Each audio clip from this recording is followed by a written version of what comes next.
السلام علیکم ورحمۃ اللہ وبرکاتہ۔ وعلیکم السلام ورحمۃ اللہ وبرکاتہ۔ کیا حال ہے سب کا؟ الحمدللہ۔ تو پھر تیار ہیں آپ کیا کرنے کے لیے؟ نئے سال کے استقبال کے لیے؟ ٹھیک ہے۔ نحمدہ ونصلی علی رسولہ الکریم، اما بعد فاعوذ باللہ من الشیطان الرجیم، بسم اللہ الرحمن الرحیم، رب اشرح لی صدری ویسر لی امری واحلل عقدۃ من لسانی یفقہوا قولی۔ ایک حدیث میں آتا ہے کہ جس کا آج اس کے کل سے بہتر نہیں وہ برباد ہوا۔ یہ آج صرف ایک دن کی بات نہیں، پوری زندگی کی بات ہے۔ مومن اپنی زندگی کے ہر دن کو اہم ترین دن سمجھ کر گزارتا ہے۔ اس کے لیے ہر ہفتہ اپنے اندر ایک نیا پیغام رکھتا ہے، ہر مہینے میں وہ مزید ترقی کرتا ہے اور ہر آنے والا سال پچھلے سال سے بہتر ہوتا ہے۔ اپنی زندگی کے ہر دن کو پچھلے دن سے کیسے بہتر بنایا جائے، اس کے لیے علم کی ضرورت ہوتی ہے۔ وہ علم جو ہمیں اچھا انسان، اچھا مسلمان بننے میں مدد دے، کیونکہ علم ہی وہ روشنی ہے کہ جس کے ذریعے ہمیں اپنی منزل نظر آتی ہے اور ان کاموں کا پتہ چلتا ہے کہ جن کو کر کے ہم کامیابی کی منزل تک پہنچ سکتے ہیں۔ علم کے بغیر انسان اندھیرے میں ہے، اور علم صرف ایک بار حاصل کر لینا ہی کافی نہیں ہوتا، صرف کسی بات کو جان لینا ہی کافی نہیں ہوتا۔ اسے تازہ رکھنا، اسے بار بار دہراتے رہنا، یہاں تک کہ وہ ہمارے عمل کا حصہ بن جائے، یہ نہایت ضروری ہوتا ہے۔ تو آئیے ہم اس عہد کے ساتھ کہ ہم اپنے آج کو گزشتہ کل سے بہتر بنائیں گے انشاءاللہ، اور آنے والا سال ہمارے پچھلے سال سے زیادہ بہتر ہوگا، جس میں ہم انشاءاللہ اللہ سے اور قریب ہونے کی کوشش کریں گے، شیطان سے دور ہونے کی، برائیوں سے دور ہونے کی کوشش کریں گے، ان کاموں کو کرنے کی کوشش کریں گے انشاءاللہ جو ہمیں اپنی منزل کے قریب کریں، اور ان برائیوں کو اپنے سے نکالنے کی کوشش کریں گے جو ہمارے راستے کے لیے بدترین ہرڈلز ہیں۔ کون سا راستہ؟ اللہ کے قرب کا راستہ، اللہ کے قریب ہونے کا راستہ، اللہ کی محبت کو پانے کا راستہ، اللہ کی رضا حاصل کرنے کا راستہ۔ جیسا کہ ہم سب جانتے ہیں کہ ذوالحج اپنے اختتام کو پہنچ رہا ہے اور محرم کا آغاز ہوا ہی چاہتا ہے۔ اللہ سبحانہ وتعالی نے سال کے جو 12 مہینے بنائے، ان میں آخری مہینہ بھی محترم بنایا اور پہلا مہینہ بھی محترم۔ قرآن مجید میں اللہ سبحانہ وتعالی نے مہینوں کی تعداد خود بتا دی۔ سورۃ التوبہ آیت 36 میں فرمایا، ان عدۃ الشہور عند اللہ 12 شہرا فی کتاب اللہ یوم خلق السماوات والارض منها 4 حرم۔ بے شک مہینوں کی تعداد اللہ کے نزدیک جس دن سے اس نے آسمانوں اور زمین کو پیدا کیا، اللہ کی کتاب میں 12 مہینے ہیں۔ یعنی 12 مہینے کا کانسیپٹ انسانی نہیں، رحمانی ہے، یعنی اللہ کی طرف سے ہے۔ ان میں سے 4 حرمت والے ہیں، محترم ہیں، اور سال کا پہلا مہینہ محرم بھی انہی حرام مہینوں میں سے ہے۔ حدیث میں ان 4 مہینوں کی تفصیل مزید پتہ چلتی ہے۔ بخاری کی روایت میں آتا ہے کہ سال کے 12 مہینے ہیں جن میں 4 حرمت والے ہیں، 3 لگاتار، ذی القعدہ، ذی الحجہ، محرم، اور رجب جو جمادی الاخر اور شعبان کے درمیان ہے۔ یہ 4 مہینے اسلام سے قبل دور جاہلیت میں بھی محترم تھے۔ ان میں سے 3 مہینوں میں حج کے قافلے جاتے اور آتے تھے، یعنی ذی القعدہ، ذی الحج اور محرم میں حج کے لیے جاتے اور واپس آتے، اور چوتھے مہینے رجب کو انہوں نے عمرے کے لیے خاص کر رکھا تھا۔ ان مہینوں میں جنگ و جدل بند کر دی جاتی تھی اور ہر طرف امن کی ضمانت ہوتی تھی۔ تو آج ہم محرم پر بات کر رہے ہیں، اور محرم کا مہینہ سال کا پہلا مہینہ تو ہے ہی، لیکن اس کے ساتھ ساتھ اس کی اپنی ایک شان ہے، اپنی ایک خصوصیت ہے۔ یہ انتہائی عظمت کا حامل ہے۔ یہ عظمت اس کے نام سے ہی واضح ہے، یعنی اس کی حرمت کی وجہ سے اس کا نام محرم رکھا گیا ہے۔ اور محرم کا لفظی معنی ہوتا ہے ممنوع، مقدس، حرام کیا گیا، عظمت والا، لائق احترام۔ یہ محرم کے معنی ہے کہ یہ مقدس مہینہ ہے، عظمت والا ہے، قابل احترام مہینہ ہے. تو اگر یہ مہینہ قابل احترام ہے تو پھر ہمیں اس میں کیا کرنا چاہیے؟ محرم الحرام کا نام ہمیں کیا پیغام دیتا ہے؟ ہمیں اس پر غور کرنے کی ضرورت ہے. اور کسی سال کا آغاز اگر احترام سے ہو تو اختتام بھی احترام پر ہونا چاہیے. اور ان دونوں اینڈز کے بیچ میں بھی ہمارے تعلقات، ہمارے کام، ہمارے معاملات، ان سب کے اندر احترام اور خاص طور پر باہمی احترام کی روح پائی جانی چاہیے. ہم اسی پیغام کو آگے لے کر بڑھتے ہیں.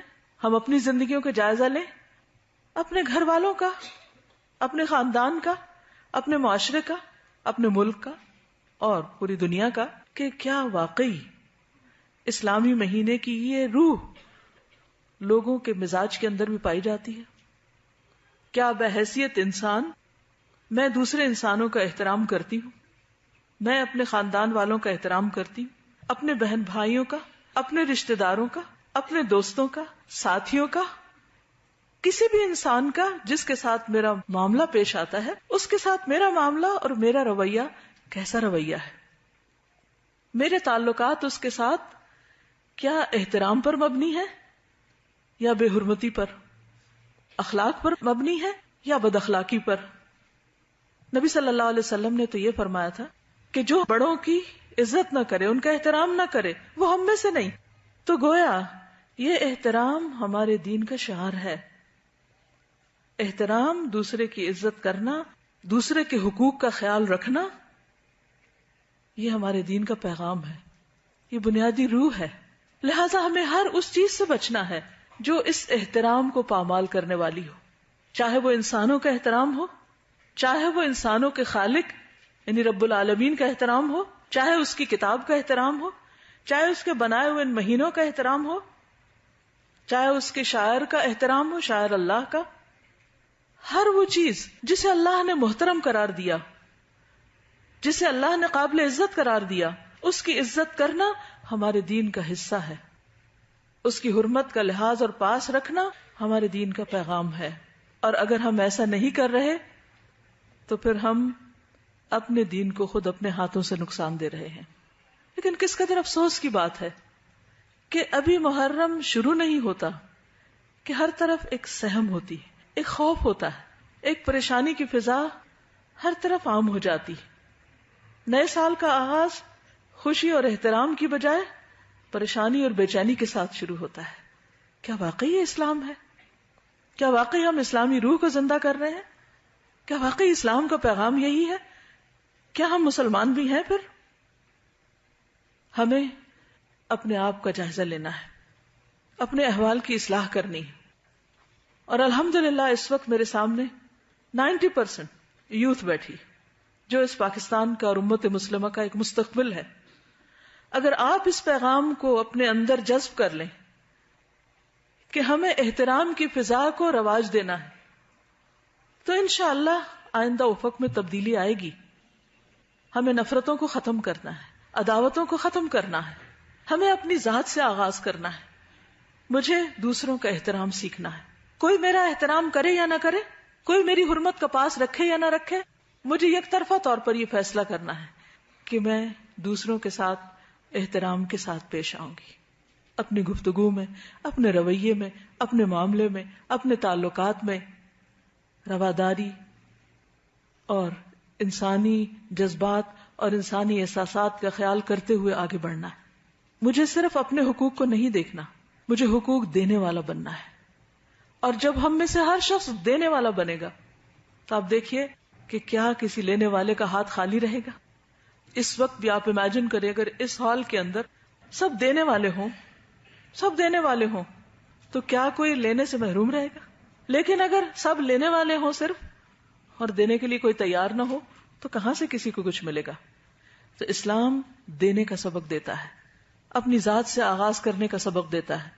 قرآن مجید کے شروع میں ہی فرمایا وَمِمَّا رَزَقْنَاهُمْ يُنْفِقُونَ.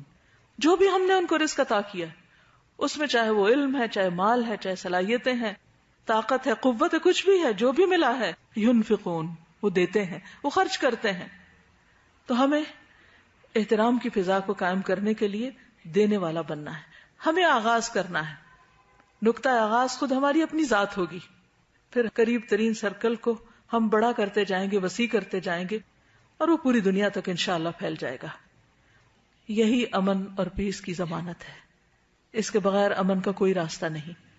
جب تک ہم خود یہ تہیا نہ کریں کہ ہم نے امن سے رہنا ہے اور دوسروں کو بھی امن میں رہنے دینا ہے، اس وقت تک امن ہو نہیں سکتا.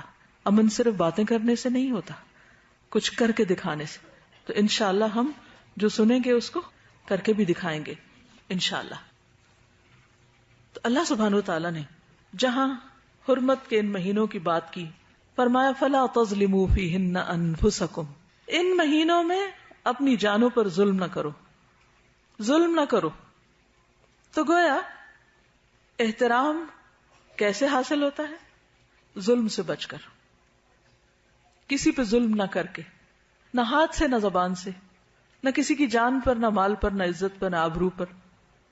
تو اس لیے ہمیں اللہ سبحانہ وتعالی کے اس حکم کو اپنا موٹو بنانا ہے. فَلَا تَظْلِمُوا فِيهِنَّ أَنفُسَكُمْ، ان مہینوں میں اپنی جانوں پر ظلم نہ کرو. سال کا تیسرا حصہ یعنی 4 مہینے محترم ہے، اور ان میں ہم ظلم نہ کرنے کی پریکٹس کرتے ہیں تو باقی 2 حصوں میں بھی انشاءاللہ پھر ظلم سے بچ سکتے ہیں. جہاں تک ظلم کا تعلق ہے تو حضرت انس سے روایت ہے کہ رسول اللہ صلی اللہ علیہ وسلم نے فرمایا ظلم کی 3 اقسام ہیں، ظلم کی 3 قسمیں ہیں. نمبر 1 وہ ظلم جسے اللہ تعالیٰ کسی صورت میں معاف نہیں کرے گا. نمبر 2 وہ ظلم جس کو بخش دے گا. نمبر 3 وہ ظلم جو معاف نہ کیا جائے گا. پہلا جو کسی صورت میں نہ چھوڑے گا، دوسرا معاف کر دے گا، اور تیسرا معاف نہیں کرے گا. جس ظلم کو کسی صورت میں نہیں چھوڑا جائے گا وہ شرک ہے. ان الشرک لظلم عظیم، شرک سب سے بڑا ظلم ہے. گویا اللہ تعالیٰ کا حق نہ دینا، اللہ تعالیٰ کے حق میں کمی کرنا، اللہ تعالیٰ کے احترام میں کمی کرنا، اس کا سب سے بڑا مظہر کیا ہے کہ کسی کو اللہ کا شریک قرار دے دیا جائے. تو ظلم سے بچنے میں نمبر 1 چیز کیا ہے کہ انسان کس سے بچے؟ شرک سے بچے. کیونکہ جو اپنے خالق کا احترام نہیں کرتا، جو اپنے رب کا احترام نہیں کرتا، جو اس کا حق نہیں دیتا، جو اس کو گالی دینے سے باز نہیں آتا، یعنی وہ گالی دینا کیا ہے کہ کسی اور کو اللہ کا شریک قرار دے دینا، تو پھر وہ انسانوں کا حق کہاں سے پہچانے گا؟ اس لیے اللہ سبحانہ وتعالی نے شرک کو ظلم عظیم کہا ہے. ان الشرک لظلم عظیم. وہ ظلم جسے اللہ تعالیٰ بخش دیں گے وہ اللہ اور بندے کے درمیان ہے، یعنی اللہ کا حق کی عبادت نہ دینا. یعنی اگر اس میں کوئی کمی پیشی ہو گئی اور انسان نے توبہ کر لی تو اللہ تعالیٰ اس کو معاف کر دے گا. اور وہ ظلم جس کو معاف نہیں کیا جائے گا وہ بندوں کا آپس میں ایک دوسرے پر کیا ہوا ظلم ہے، یعنی حقوق العباد میں کمی. اللہ تعالیٰ ہر صورت میں بعض مظلوموں کو بعض ظالموں سے قصاص دلوائے گا، یعنی قیامت کے دن بدلہ دینا پڑے گا. اگر آج دنیا میں کوئی انسان کسی کا حق مارتا ہے، کسی پہ ظلم کرتا ہے، کسی کے ساتھ زیادتی کرتا ہے، اس کی جان مال عزت پر ہاتھ ڈالتا ہے، تو پھر قیامت کے دن اس کو بدلہ دینا ہوگا، قصاص دینا ہوگا. تو اس لیے انسان نمبر 1 اپنے ہر عمل کو اچھی طرح چھانے پٹکے اور دیکھے کہ کہیں وہ کسی بھی قسم کے ظاہری یا باطنی شرک میں تو مبتلا نہیں. یہ جاننے کے لیے توحید کی بات کو اچھی طرح سمجھ لے کہ توحید ہے کیا، کیونکہ جب تک توحید کے بارے میں جانتے نہیں تو شرک کبھی نہیں پتا چلے گا. اور پھر یہ جانے کہ شرک ہے کیا، کیونکہ ہر چیز اپنے اپوزٹ سے پہچانی جاتی، دن رات سے پہچانا جاتا ہے. لہذا دن کو صرف دن سے آپ نہیں جان سکتے جب تک رات کو نہ جانے. تو توحید کو بھی جانے اور شرک کو بھی جانے. یہ ایک الگ موضوع ہے جس پر انشاءاللہ کسی اور وقت میں بات ہوگی. آج جو ہمارا موضوع ہے محرم الحرام کے حوالے سے، وہ حرمت انسان اور خصوصاً حرمت مسلمان، کہ ان کا احترام کس طرح کرنا ہے، کیونکہ قیامت کے دن انسان جب تک معاف نہیں کریں گے اللہ تعالیٰ بھی معاف نہیں فرمائے گا. تو ہمیں دنیا میں ہی معاملہ صاف کر لینا چاہیے. تو قرآن و سنت کی تعلیمات کی روشنی میں آج ہم دیکھتے ہیں کہ جو چیزیں ہمیں بتائی جا رہی ہیں، دکھائی جا رہی ہیں، کیا ان میں سے کوئی عادت، کوئی بات، کوئی چیز میرے اندر تو نہیں پائی جاتی؟ ان سب چیزوں کو اپنی زندگی سے مائنس کر دیں، ورنہ وہ سب اگر ہمارے عمل میں موجود ہیں وہ باتیں، تو وہ ہمارے اعمال نامے میں مکمل طور پر ریکارڈ ہو رہی ہیں، جمع ہو رہی ہیں. قیامت کے دن وہ سب کچھ تولا جائے گا، اور پھر وہ سارے انسان کھڑے ہوں گے جن پر چھوٹا یا بڑا کچھ بھی ظلم کیا ہوگا. وہاں ان کا بدلہ دینے کے لیے ہمارے پاس نہ مال ہوگا اور نہ کچھ اور. وہاں بدلہ کس سے دلوایا جائے گا؟ اعمال سے، جو پہلے ہی شاید اپنے لیے بھی کافی نہ ہو. کہاں یہ کہ ہم دوسروں کو اپنے اعمال بانٹیں. تو سب سے پہلی بات یہ ہے کہ اللہ سبحانہ و تعالیٰ نے ظلم کو حرام قرار دیا ہے. حدیث میں آتا ہے عن ابی ذر عن النبی صلی اللہ علیہ وسلم فیما روى عن اللہ تبارک و تعالی انہ قال یا عبادی انی حرمت الظلم علی نفسی وجعلته بینکم محرما فلا تظالموا. ابو ذر رضی اللہ عنہ سے روایت ہے کہ نبی صلی اللہ علیہ وسلم نے فرمایا کہ اللہ عز و جل نے فرمایا، اے میرے بندو، میں نے اپنے اوپر ظلم کو حرام قرار دیا. یعنی اللہ کسی بندے پر ظلم نہیں کرتا، کسی مخلوق پر. وَأَنَّ اللَّهَ لَيْسَ بِظَلَّامٍ لِّلْعَبِيدِ، اللہ اپنے بندوں پر ہرگز ظلم کرنے والا نہیں. اور میں نے تمہارے درمیان بھی ظلم کو حرام قرار دیا ہے، لہذا تم ایک دوسرے پہ ظلم نہ کرو. ظلم کیا ہے؟ حرام، ممنوع، کسی صورت میں اس کی اجازت نہیں. ظلم قیامت کے دن اندھیروں کا باعث ہوگا. عن عبد الله بن عمر رضی اللہ عنہما عن النبی صلی اللہ علیہ وسلم قال الظلم ظلمات یوم القیامہ. ابن عمر سے مروی ہے کہ نبی صلی اللہ علیہ وسلم نے فرمایا، ظلم قیامت کے دن اندھیروں کی صورت میں ہوگا. اندھیرا کسی کو بھی اچھا نہیں لگتا. رات کے وقت اگر آپ کو کہیں باہر نکلنا ہو کمرے سے اور لائٹ آن نہ ہو یا لائٹ چلی جائے تو دل کا کیا حال ہوتا ہے. دنیا میں تو آلٹرنیٹ بھی ہیں، لائٹ نہیں ہے تو آپ کوئی کینڈل جلا لیں، ٹارچ جلا لیں، اگر کچھ بھی نہیں تو آپ کسی انسان کا ہاتھ پکڑ کے نکل جائیں. قیامت کے دن کیا ہوگا جبکہ اپنے بھی پرائے ہو جائیں گے، تو ہر طرف اندھیرا ہی اندھیرا ہوگا. اب نے دیکھو جو سردی آ رہی ہے اور روشنی تھوڑی کم ہو رہی ہے سورج کی، یا بادل آ جاتے ہیں تو ایک عجیب سا ڈپریشن ہونے لگتا ہے. تو قیامت کا دن جو 50,000 سال کے برابر ہے، اس دن اگر انسان کے آس پاس اندھیرا ہی اندھیرا ہے تو اس کی کیفیت اور اس کے غم کا کیا عالم ہوگا، اس کی پریشانی کا کیا عالم ہوگا. مسلمان کی پہچان یہ ہے کہ وہ نہ ظلم کرتا ہے اور نہ ظلم کے لیے کسی اور کے سپرد کرتا ہے کسی مسلمان کو. یعنی خود بھی کسی پہ ظلم نہیں کرتا اور دوسرے کو بھی نہیں کرنے دیتا. نبی صلی اللہ علیہ وسلم نے فرمایا، ہر مسلمان دوسرے مسلمان کا بھائی ہے، نہ اس پہ ظلم کرتا ہے اور نہ ظلم کے لیے کسی اور کے حوالے کرتا ہے کہ ٹھیک ہے میں تو نہیں کرتا، تم جو چاہو اس سے کر لو، بلکہ اگر کسی اور پر ظلم ہو رہا ہو تو آگے بڑھ کر اس منکر کو روکتا بھی ہے.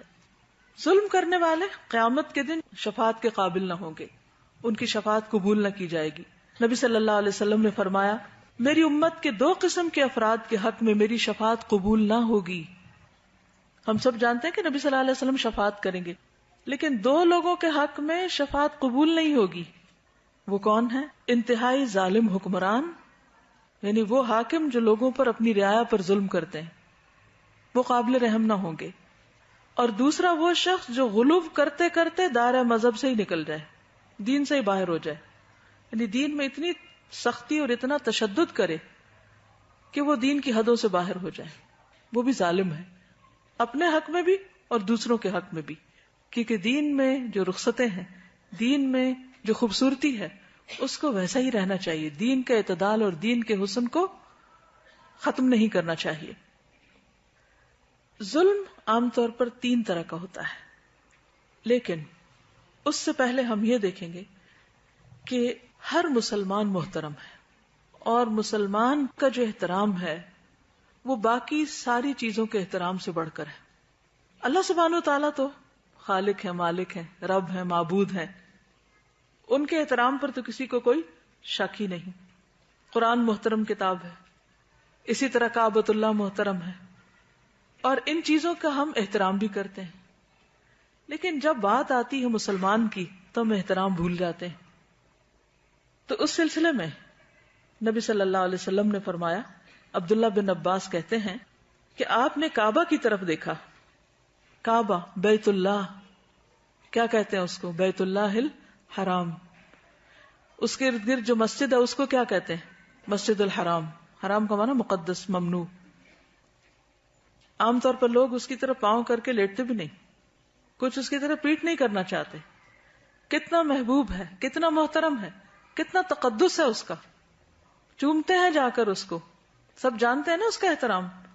نبی صلی اللہ علیہ وسلم نے کعبہ کی طرف دیکھا اور فرمایا، تجھے مرحبا ہو، تو کتنا عظیم ہے، تیری حرمت کتنی عظیم ہے.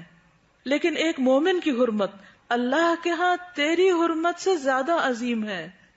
اللہ کے نزدیک بندہ مومن کی حرمت کعبہ کی حرمت سے بھی زیادہ ہے. کبھی ہم نے کسی انسان کو اتنے احترام سے دیکھا؟ اللہ نے تیری ایک چیز حرام کی اور مومن کی 3 چیزیں حرام کی. ایک اس کا خون، دوسرا اس کا مال، اور تیسرے یہ کہ اس کے بارے میں برا گمان کیا جائے. گمان کو بھی حرام قرار دیا. ہر سوچئے ہم جو ہر وقت دوسروں کے بارے میں منفی باتیں سوچتے رہتے ہیں، کوئی حق ہے، کوئی جواز بنتا ہے، ہم سمجھتے ہیں صرف جان، مال اور عزت ہی محترم ہے، اس کے بارے میں برا گمان بھی منع ہے. اجتنبوا کثیرا من الظن، بہت زیادہ گمان سے پرہیز کرو. ان بعض الظن اثم، بعض گمان گناہ ہیں، کیونکہ وہ مومن کی شان کے خلاف ہیں. لیکن ہم چھوٹی چھوٹی باتوں پر دوسروں کی طرف سے دل میلا کر لیتے ہیں. بعض اوقات معاملے کی پوری حقیقت کو نہیں سمجھتے اور وہ بات دل میں بٹھا لیتے، پھر اس کو ایک معیار بنا لیتے، پھر اس کے اندر سے اس کو پرکھتے ہیں، پھر وہ شیشہ اپنی آنکھوں پہ چڑھا لیتے ہیں، پھر اسی میں سے دیکھتے ہیں اس کو، اس کی چال ڈھال، کلام، بات، ہر چیز. حالانکہ وہ 100% بھی غلط ہو سکتی ہے ہماری سوچ. خیال تو خیال ہوتا ہے، خیال کوئی سالڈ چیز تو نہیں ہوتی، اس کو بنیاد تو نہیں بنایا جا سکتا. لہٰذا اس پہلو پر بھی غور کرنے کی ضرورت ہے. ایک اور حدیث میں آتا ہے، ابو ہریرہ رضی اللہ عنہ سے روایت ہے کہ رسول اللہ صلی اللہ علیہ وسلم نے فرمایا، ایک مسلمان کی ہر چیز دوسرے مسلمان پر حرام ہے، اس کا خون اور اس کا مال اور اس کی عزت و آبرو. ایک اور جگہ پر آتا ہے کہ نبی صلی اللہ علیہ وسلم نے منا میں صحابہ سے مخاطب ہو کے فرمایا، تم جانتے ہو یہ کون سا دن ہے؟ انہوں نے کہا، اللہ اور اس کا رسول بہتر جانتے ہیں. کیا انہیں نہیں پتا تھا؟ لیکن صحابہ احترام میں ایسا کہہ رہے ہیں. تو آپ نے فرمایا، یقیناً یہ حرمت والا دن ہے. پھر آپ صلی اللہ علیہ وسلم نے پوچھا، کیا تم جانتے یہ کون سا مہینہ ہے؟ انہوں نے کہا، اللہ اور اس کا رسول بہتر جانتے ہیں. تو آپ نے فرمایا، یہ حرمت والا مہینہ ہے. پھر آپ نے پوچھا، تم جانتے یہ کون سا شہر ہے؟ انہوں نے کہا، اللہ اور اس کا رسول بہتر جانتے ہیں. تو آپ نے فرمایا، یہ حرمت والا شہر ہے. پھر فرمایا، بے شک اللہ نے تمہارے خون، تمہارے مال، تمہاری عزتیں آپس میں تمہارے لیے اسی طرح حرام کی ہیں جس طرح تمہارے اس دن، تمہارے اس مہینے اور تمہارے اس شہر کی حرمت ہے. تم اس دن کو محترم سمجھتے ہو، اس مہینے کو محترم سمجھتے ہو، اس جگہ کو محترم سمجھتے ہو، لیکن یاد رکھو مومن کا احترام اس سے بڑھ کے ہے. ان احادیث کی روشنی میں میں اور آپ اپنے دلوں کا جائزہ لیں، کیا واقعی ہم احترام کے اس معیار پر پورے اترتے؟ سوچئے، غور کیجئے، اپنے والدین کے احترام کو دیکھیے، اپنے خاندان کے بزرگوں کو دیکھیے، اپنے سے بڑے افراد کو دیکھیے عمر میں، اپنے ساتھیوں کو، اپنے خدمت گاروں کو، ان کا کتنا احترام ہے، کیونکہ انسان تو وہ بھی ہیں. کچھ معلوم نہیں قیامت کے دن ان کا درجہ کہیں بلند ہو اور آپ وہ نیچے بیٹھے ہوں. کیا واقعی دین کی یہ روح ہمارے اندر ہے؟ ہم مسلمان کہلانے کے لائق ہیں؟ حق رکھتے ہیں؟ دلوں کا جائزہ لیجئے. آج اسلامی معاشرے سے کیا اٹھ چکا ہے جس کی وجہ سے ساری خرابیاں پیدا ہو رہی ہیں. یہ ساری بے چینیاں اور بے اطمینانیاں، اس کی بنیادی وجہ یہی ہے. صرف آج سے اگر آپ یہ عہد کر لیں کہ کوئی بڑا ہو یا چھوٹا، مجھے اس کے ساتھ عزت اور احترام سے بات کرنی ہے، تو آپ دیکھیے کہ پوری فضا ہی تبدیل ہو جائے گی. اور کیوں کرنا ہے؟ کیا کسی سے انعام کی خاطر، کسی سے کچھ حاصل کرنے کے لیے؟ نہیں. کیوں کریں گے ہم احترام کسی کا؟ اچھا یہ بتائیے مجھے، ہم احترام کرتے کیوں نہیں؟ احترام کیوں نہیں کرتے؟ اس کی کیا وجہ ہوتی؟ اس کے پیچھے کیا نفسیات ہوتی؟ تکبر، ایروگنس. ہم سمجھتے ہیں ہم اگر کسی کا احترام کریں گے، کسی کے ساتھ ہم عزت سے پیش آئیں گے تو ہم چھوٹے ہو جائیں گے، پھر دوسرے ہمارے سر پہ چڑھ جائیں گے. حالانکہ بہت سے اختلافات ہم احترام کی حد کے اندر رہتے ہوئے بھی حل کر سکتے ہیں. ضروری تو نہیں کہ کسی بھی کام کو بدتمیزی اور بد اخلاقی سے ہی کیا جائے. ہم امن سے، احترام سے، سکون سے، خوشی سے بہت سے معاملات کو حل کر سکتے ہیں. لیکن ہم ایسا کیوں نہیں کرتے؟ کیونکہ وہ اندر کی اصلاح نہیں ہوئی. بعض اوقات ہم یہ بھی کرتے ہیں کہ اگر کوئی میری عزت کرے گا تو میں اس کی عزت کروں گی. کنڈیشنل شرط رکھ دیتے ہیں، کیونکہ اس نے نہیں کی لہٰذا مجھ پر بھی فرض عائد نہیں ہوتا. اور ایگو، برا گمان. جب ہمارے دل میں کسی کا احترام نہیں ہوتا نا تو رویے میں آتا ہی نہیں. جن کے دلوں میں احترام ہوتا ہے کیا وہ نگاہوں سے بھی نہیں چھلک رہا ہوتا؟ وہ چہروں سے جھلک رہا ہوتا ہے، وہ رویوں سے پتہ چل رہا ہوتا ہے، وہ چال ڈھال سے پتہ چل جاتا ہے. اس کے لیے کسی خول چڑھانے کی ضرورت ہی نہیں ہوتی. تو اصل چیز کیا ہے کہ اس بات کو اللہ کا حکم سمجھ کر اپنے اندر لانے کی کوشش کریں. جب وہ اندر آ جائے گی تو باہر خود بخود آ جائے گی. یہی دین کا طریقہ ہے. اسی کا نام تزکیہ ہے. نبی صلی اللہ علیہ وسلم صرف کتاب کی تعلیم دے کر نہیں چلے گئے بلکہ آپ نے لوگوں کا تزکیہ کیا. تو آئیے دیکھتے ہیں کہ کون کون سی چیز محترم ہے، احترام کیسے کرنا ہے، کسی کی کیا چیز ہم پر حرام ہے جس کو ہم نہیں چھیڑ سکتے، جس سے بچنا ہے. تو سب سے پہلے ہے جان کی حرمت. ہر انسان کو جینے کا حق ہے سوائے اس کے کہ اللہ اس کو یہ حق نہ دے. قرآن مجید میں قتل مومن کو حرام قرار دیا گیا. سورۃ النساء 93 میں فرمایا وَمَن يَقْتُلْ مُؤْمِنًا مُتَعَمِّدًا فَجَزَاؤُهُ جَهَنَّمُ خَالِدًا فِيهَا وَغَضِبَ اللَّهُ عَلَيْهِ وَلَعَنَهُ وَأَعَدَّ لَهُ عَذَابًا عَظِيمًا. اور جو کوئی کسی مومن کو قصداً قتل کر ڈالے، یعنی جان بوجھ کے قتل کر دے، اس کی سزا جہنم ہے جس میں وہ ہمیشہ رہے گا. اس پر اللہ تعالیٰ کا غضب ہے، اللہ تعالیٰ نے اس پر لعنت کی ہے اور اس پر اس کے لیے بہت بڑا عذاب تیار کر رکھا ہے. حدیث میں آتا ہے حضرت ابو ہریرہ رسول اللہ صلی اللہ علیہ وسلم کا یہ فرمان ذکر کر رہے تھے کہ اگر تمام آسمانوں اور زمین والے کسی مومن کے قتل میں شریک ہوں تو اللہ تعالیٰ ان سب کو جہنم میں دھکیل دے گا. یعنی صرف ایک شخص نہیں، اگر ایک کے قتل میں 10 لوگ شریک ہیں تو وہ 10 کے 10، اور اگر سارے آسمان والے اور سارے زمین والے تو وہ سارے کے سارے. پتہ کیا چلتا ہے کہ ایک مومن کی جان اس قدر قیمتی ہے اللہ کے نزدیک کہ اس کے بدلے میں وہ سب کو سزا دے سکتا ہے اگر وہ اس کے جان لینے میں شریک ہو. آج آپ دیکھیے کہ ہمارے معاشرے میں کتنی چھوٹی چھوٹی باتوں پر قتل ہو جاتے ہیں. مثلا جائیداد، خاندانی دشمنیاں، چھوٹی سی بات سے غصے میں فلیئر اپ ہو جانا، اور شک کی بنیاد پر، کھیل میں ہار جیت پر قتل ہو رہا ہے، غیرت کے نام پر، بعضوں کو صرف شک کی بنیاد پر، گمان کی بنیاد پر، تعصبات کی بنیاد پر، مذہبی بنیادوں پر، حسد کی وجہ سے. کسی دن کا کوئی اخبار اٹھا لے بغیر کسی امتیاز کے، کوئی اخبار کسی بھی دن کا قتل کی خبر سے خالی نہ ہوگا. اور وہ بتا رہی ہے کہ میاں بیوی میں جھگڑا ہوا، بیوی نے 6 ماہ کی بچی کو چھت سے اٹھا کے پھینک دیا. ان گنت کہانیاں ہیں قتل کی، حالانکہ اللہ کے نزدیک اتنا بڑا جرم، اور پھر خصوصاً بے گناہ کا قتل. رسول اللہ صلی اللہ علیہ وسلم ایک خطبے میں فرما رہے تھے امید ہے کہ ہر ایک گناہ اللہ تعالیٰ معاف فرما دے گا سوائے اس شخص کے جو کسی مومن کو جان بوجھ کر قتل کر دے یا جو شخص کفر کی حالت میں مرے. اور قیامت کے دن سب سے زیادہ مفلس وہ شخص ہوگا کہ جو بہت سی نیکیاں لے کر آئے گا، لیکن اس کے ساتھ ساتھ اس نے کسی کو گالی دی ہوگی، کسی پہ تہمت لگائی ہوگی، کسی کا مال کھایا ہوگا، کسی کا خون بہایا ہوگا، کسی کو مارا ہوگا.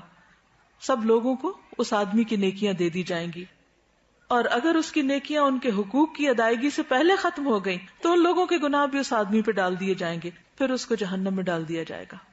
وہ صرف اپنے گناہوں کی سزا نہیں بھگتے گا، بلکہ اس کے ساتھ ساتھ باقی سب کے گناہوں کی سزا بھی بھگتے گا جن پر اس نے دنیا میں ظلم کیا تھا. حدیث میں آتا ہے، نبی صلی اللہ علیہ وسلم نے فرمایا، اس ذات کی قسم جس کے قبضے میں میری جان ہے، مومن کا قتل کرنا اللہ کے نزدیک تمام دنیا کے تباہ ہونے سے زیادہ ہے. سوچئے اس بات کو، یعنی تمام دنیا کا زوال، تمام دنیا کا ختم ہو جانا. اللہ نے دنیا میں کیا کچھ بنایا ہوا، سمندر ہے، پہاڑ ہیں، دریا، درخت، طرح طرح کے پھل، بے شمار نعمتیں، آپ گن نہیں سکتے دنیا میں جو کچھ ہے. لیکن اللہ نے یہ سب کچھ کس کے لیے بنایا؟ انسان کے لیے بنایا. اور اگر انسان کو کوئی ختم کر دے تو باقی چیزوں کی کیا ویلیو ہے؟ کچھ بھی تو نہیں. لہذا پوری دنیا کا زوال ایک طرف اور مومن کا قتل ایک طرف، اتنا سنگین اور بڑا جرم. قتل کرنا تو جرم ہے ہی، مسلمان بھائی پر اسلحہ لہرانا بھی منع ہے. حدیث میں آتا ہے، رسول اللہ صلی اللہ علیہ وسلم نے فرمایا، جب مسلمان اپنے بھائی پر اسلحہ لہرائے یعنی مثلا تلوار ہے تو اٹھائے یا چاقو دکھائے یا کوئی بندوق کی نالی اس کی طرف پھیرے، تو فرشتے ہمیشہ اس پر لعنت کرتے رہتے ہیں یہاں تک کہ وہ اس کو نیام میں داخل کر لے، یعنی واپس ڈال لے. یعنی کسی کی طرف اسلحے کے ساتھ پوائنٹ آؤٹ کرنا جو ہے وہ بھی منع ہے. کہا یہ کہ اٹھا کے کسی کو کچھ مار دے کوئی. اچھا، اس کو کیوں منع کیا گیا؟ اس پر کیوں لعنت کی گئی؟ یعنی اسلحے کو لہرا کے کسی کو ڈرانا یا اس کی طرف اس کا رخ کرنا. کچھ پتہ نہیں کہ کس وقت غلطی سے ہی گولی چل جائے، یا شیطان اس کو صرف کھیل کھیل میں دکھاتے ہوئے دوسرے پہ جا مارنے کی دعوت دے. خوف زدہ کرنا بھی منع ہے. میں جانتی ہوں ایک ایسی ماں کو جس کا تڑپ تڑپ کر برا حال تھا، اور اس کی وجہ صرف یہی تھی کہ دوست اکٹھے تھے، ان کے پاس اسلحہ تھا اور وہ صرف جوک کر رہے تھے، اور اسی میں گولی چل گئی اور بچہ فوت ہو گیا. اور اس ماں کو کسی پل کسی پہلو قرار نہیں آ رہا تھا کہ یہ کیا ہو گیا. وہ جانے والا تو چلا گیا، لیکن لواحقین پیچھے جتنا تڑپتے ہیں اس تکلیف کا بھی آپ اندازہ کیجئے. اور اس میں انٹینشن نہیں تھی، قتل خطا تھا، لیکن کیا تھا؟ اس حدیث سے لا علمی کہ مذاق میں بھی یا کسی بھی طرح آپ لہراؤ بھی نہیں، نکال کے کسی کو ڈراؤ بھی نہیں. آج کل بچوں کے ٹوائز بھی بعض اوقات ایسے ہوتے ہیں، واٹر گنز جو ہیں ان میں پانی بھر کے ایک دوسرے کے اوپر پھینکتے رہتے ہیں اور وہ اسی کی پریکٹس ہوتی رہتی ہے. موویز ایسی دیکھتے ہیں، گیمز ایسی ہیں کہ جس میں باقاعدہ بیٹھ کے وہ سب کچھ اسکرین کے اوپر ہر وقت خون دیکھ رہے ہیں. تو آپ دیکھیے کہ جب اتنا کرائم دیکھا جاتا ہے تو پھر ذہن مسخ ہو کے رہ جاتے ہیں، اور پھر ان کرائمز کو کرتے وقت جھجک ہی نہیں ہوتی، حیا ہی نہیں ہوتا، کوئی خوف ہی نہیں ہوتا. بعض اوقات مائیں بچوں کی طرف جو بھی چیز ہاتھ میں ہوتی، چوری ہو، کینچی ہو، چمٹا ہو، کچھ ہو، کوئی سلائی ہو، اس سے بھی وار کرتی رہتی، اور بعض اوقات چھوٹ بھی جاتا ہے، تو اس سے بھی بچنا چاہیے. ابن عباس سے روایت ہے کہ نبی صلی اللہ علیہ وسلم نے فرمایا، لوگوں میں سب سے زیادہ مبغوض اللہ کے ہاں 3 لوگ ہیں، سخت ناپسندیدہ. نمبر 1 حرم میں ظلم کرنے والا، نمبر 2 اسلام میں جاہلیت کا طریقہ تلاش کرنے والا، اور نمبر 3 کسی شخص کا خون ناحق طلب کرنے والا، یعنی کسی شخص کے پیچھے پڑنے والا کہ وہ ملے تو اس کو مار ڈالے. ایسا شخص جو صرف تلاش ہی کر رہا ہو. بات کہتے ہیں ٹارگٹ کلنگ، یعنی کچھ لوگوں نے اس کو ایک مذاق بنایا ہوا ہے یا ایک کھیل بنایا ہوا ہے، یا کچھ لوگوں کو اپنے ٹارگٹ پہ رکھا ہوتا ہے کہ فلاں فلاں کو مار ڈالنا ہے، اور اس کے لیے وہ راستے تلاش کرتے رہتے ہیں. تو ایسا شخص بھی اللہ کا انتہائی ناپسندیدہ شخص ہے کہ جو کسی کو مارنے کے درپے ہو. بے جا خون جنت کے دروازے پر رکاوٹ بن جائے گا. جندب بن عبداللہ سے روایت ہے کہ رسول اللہ صلی اللہ علیہ وسلم نے فرمایا، اگر کسی میں یہ ہمت ہو کہ وہ اپنے اور جنت کے مابین مسلمان آدمی کے خون کی ایک لب بھی حائل نہ ہونے دے، جسے وہ مرغی کے ذبح کرنے کی طرح بے قیمت سمجھ کر بہا دے تو وہ ایسا کرے، کیونکہ وہ جب بھی جنت کے کسی دروازے پر جائے گا تو اس خون کو اپنے اور جنت کے مابین بطور آڑ پائے گا. یعنی قتل تو قتل ہے، کسی کا خون بہانا، یعنی اس کو زخمی کر کے اس کا خون بہانا جو ہے، یہ بھی جنت اور اس کے بیچ میں رکاوٹ ڈال دے گا. تو جہاں سے بھی انٹر ہونا چاہے گا دروازہ بند ہو جائے گا، یا کوئی چیز بیچ میں آئے گی کہ وہ انٹر نہیں ہو سکے گا. آپ نے بازو کا دیکھا ہوگا نا، وہ کارڈ سوائپ کر کے آپ نکل جاتے ہیں، تو اگر کارڈ میں ذرا سی بھی کوئی خرابی آئے، اسکریچ آ جائے، تو آپ کارڈ سوائپ کرتے رہتے ہیں لیکن آپ کے لیے دروازہ نہیں کھلتا. آپ دوسری طرف سے انٹر ہونا چاہتے ہیں، تیسری اور ٹرین جا رہی ہوتی ہے اور آپ پریشان ہوتے ہیں کہ میں پیچھے رہ رہا ہوں. اس لیے کسی کے ساتھ کسی بھی قسم کی زیادتی حرام ہے. قتل حرام ہے، اسلحہ لہرانا باعث لعنت ہے، اور اسی طرح کسی کے قتل کے درپے ہونا اور اس چیز کو سوچنا یا کہنا یہ بھی ناپسندیدہ ہے. آپ نے دیکھا ہوگا کہ بعض اوقات تکیہ کلام کے طور پر لوگ کہتے ہیں I'll kill you. سنا کبھی آپ نے؟ اس سے بھی بچیے، کیونکہ اگر آپ دن میں 10 دفعہ یہ کہہ رہے ہیں تو آپ کے اعمال نامے میں لکھا جا رہا ہے. اور بعض لفظ ہم جب بار بار بولتے ہیں تو کیا ہوتا ہے، لاشعور میں چلے جاتے ہیں، اور پھر بعض اوقات انسان اچانک ایسی کوئی غلطی کر بیٹھتا ہے کہ جس کا وہ سوچتا نہیں ہے، اسے سوچا نہیں ہوتا، لیکن اسے وہ بھول چکا ہوتا ہے کہہ کے کہ میں یہ کہتا رہا ہوں. اب جتنی بار بھی اس نے ایسا کہا وہ سب اس کا لکھا ہوا ہے، اس کے دل پہ اترا ہوا ہے، اس کے حافظے میں گیا ہوا ہے، اور ایک وقت وہ شعور میں اٹھ کر ایکشن میں ڈل گیا ہے. تو اس لیے اپنی لغت سے، اپنی زبان سے، اپنی گفتگو سے ایسے تمام الفاظ غصے میں بھی نہ بولے جائیں کہ جو کسی وقت عمل میں ڈھل جائیں. کہتے ہیں نا واچ یور ورڈ، اپنے الفاظ کا خیال رکھیں کیونکہ وہ ایکشن بن جاتے ہیں. اس قسم کے جتنے بھی الفاظ ہیں جیسے گو ٹو ہیل یا کوئی بھی گندے لفظ جس کے اندر ایک تکلیف دہ یا اذیت والی بات پائی جاتی، تو ہنسی مذاق میں بھی نہیں کرنے چاہیے. یہ نہیں سوچنا چاہیے کہ یہ تو ہمارے فرینک ہونے کی علامت ہے، ہم ایک دوسرے کو کچھ بھی کہہ سکتے ہیں. یہ کوئی بہادری نہیں کہ ہم ایک دوسرے کو کچھ بھی کہہ سکتے ہیں. اس میں آپ دیکھیے کہ جیسے اسپیڈی ڈرائیونگ ہے، آپ تیز رفتار گاڑی چلاتے ہیں، کیئرلیس ڈرائیونگ کرتے ہیں، کوئی بھی کام کیئرلیسلی کرتے ہیں، اپنی کسی ڈیوٹی کو پوری طرح پورا نہیں کرتے، اور اس کے نتیجے میں آپ کسی مثلاً گٹر کا ڈھکن نہیں لگاتے اور جان چلی جاتی ہے، تو آپ ذمہ دار ہیں. طریقہ کوئی بھی ہو سکتا ہے، وہ غفلت ہو، وہ جان بوجھ کے کرنا ہو، کیئرلیسنس ہو، ہر حال میں انسانی جان کا احترام لازم ہے. یہاں تک اگر آپ میں سے کوئی کچھ آ کے کہنا چاہے موسٹ ویلکم. اس کے بعد ہم اگلی بات پہ آئیں گے، مال کی حرمت، کہ دوسرے کا مال بھی ہم پر حرام ہے. میں یہ کہنا چاہوں گی کہ قتل کا جب ہم پڑھتے ہیں نا کہ ظلم کی قسمیں ہیں، اور سب سے بڑا لگ رہا ہے کہ قتل، اور یہ ہمیں لگتا ہے بہت ایکسٹریم ہے، ہم تو اس تک نہیں جا رہے، لیکن اس کی اگر ہم ابتدا میں دیکھیں تو یہ ایک انسان کو ورتھ لیس جب ہم سمجھتے ہیں کہ اس انسان کی کوئی قدر و قیمت نہیں ہے، تو تب ہی ہم اس ایکسٹریم لیول تک پہنچتے ہیں. اور اس سے پہلے تک کی جتنی بھی قسمیں ہیں انسانوں کا جب ہم احترام نہیں کرتے، اس کے پیچھے وجہ صرف یہی ہے کہ ہم کسی کو قابل قدر ہی نہیں سمجھتے. ایسا لگتا ہے جیسے سمجھنے سے آری ہو گئے ہیں بالکل. اور یوتھ میں جو لیک آف ریسپیکٹ میں دیکھ رہی ہوں، اس کی وجہ مجھے یہ نظر آتی ہے کہ جو لوگ دوسروں کا احترام کرتے ہیں وہ بس سافٹ اسپوکن ہوتے ہیں، ان کے ساتھ واپسی جو ریسیپروکل رویہ رکھا جاتا ہے وہ کافی ڈومینیٹنگ قسم کا ہوتا ہے، اور ان کے انسلٹنگ ٹون ہوتی ہے. وہ سمجھتے ہیں کہ یہ اتنا ویک بندہ ہے تو اب اس کے ساتھ جس طرح مرضی ہم کر لیں. تو وہ ایک ریئیکشن کے طور پہ جب وہ دیکھتے ہیں کہ یہ تو کوئی ایسی چیز ہے کہ جس کے خلاف ہمیں یہ چیز سہنی پڑے گی، اسٹرانگ نظر آنے کے لیے بھی روڈنس کی جاتی ہے. تو بیسیکلی جو ہمیں جو چیز سمجھنے کی ضرورت ہے پھر وہ یہی ہے کہ ہر انسان کی کم از کم اتنی ویلیو دے دیں جتنی ویلیو ہم اپنے آپ کو دیتے ہیں. وہ شخص مسلمان ہی نہیں ہو سکتا جو دوسرے کے لیے وہ نہ چاہے جو وہ اپنے لیے چاہتا ہے. دوسروں کو قتل کرنے کے علاوہ ہمیں خود کو بھی قتل کرنے کی اجازت نہیں. بعض اوقات لوگ غصے میں آ کے، جذبات میں آ کر سوئسائڈ کی کوشش کرتے ہیں اور سمجھتے ہیں کہ اگر ہم نے خود کو ختم کر لیا تو سارے مسائل کا حل مل جائے گا، حالانکہ وہ حل نہیں. زندگی ایک بہت بڑی نعمت ہے، ہر لمحہ قیمتی ہے. جو پوری دنیا کی دولت خرچ کر کے بھی آپ واپس نہیں لے سکتے اگر ضائع ہو جائے. تو ہم یہ کہاں سے کہہ سکتے ہیں کہ I'm sick and tired of my life. قتل کی ایک اور قسم اپنے ہی بچوں کو قتل کر دینا. اللہ سبحانہ وتعالیٰ قرآن مجید میں فرماتے ہیں لا تقتلوا اولادکم خشیۃ املاق. مفلسی کے ڈر سے اپنی اولاد کو قتل نہ کرو.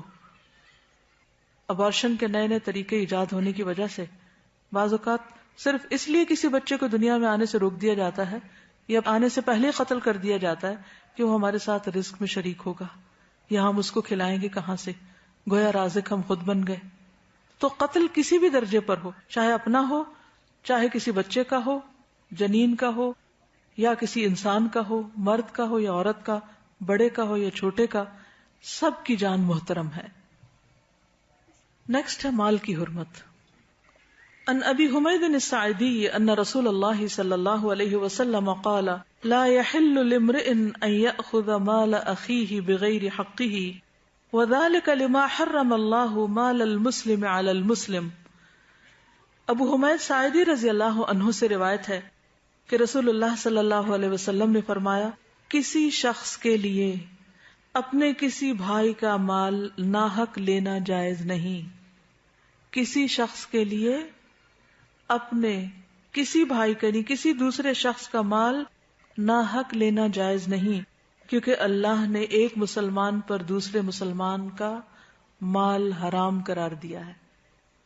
کسی کا مال اس کی مرضی, اس کی اجازت کے بغیر نہیں لیا جا سکتا, وہ مال چھوٹا ہو یا بڑا ہو, تھوڑا ہو یا زیادہ ہو.